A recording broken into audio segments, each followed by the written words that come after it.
In today's video, I'm going to show you how to update Steam to the latest version on your PC, including how to force a manual update if Steam doesn't seem to refresh on its own. This is a quick and simple process, but it can help fix bugs, improve performance, and make sure you always have access to the newest Steam features. If this video helps you out, please hit that like button and make sure you subscribe for more easy software tutorials just like this.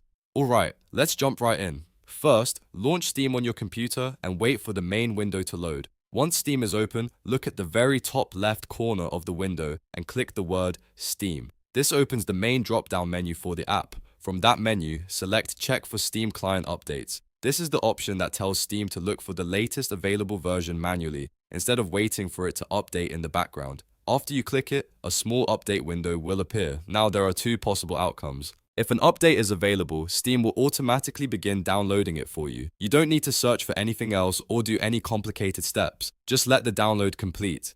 If you are already on the latest version, Steam will simply show a message saying that your Steam client is already up to date. That means there's nothing else you need to install. If Steam does find an update and downloads it successfully, you'll usually see a prompt to restart Steam. When that happens, click Restart Steam to apply the changes. Steam will close, relaunch, and finish installing the update for you.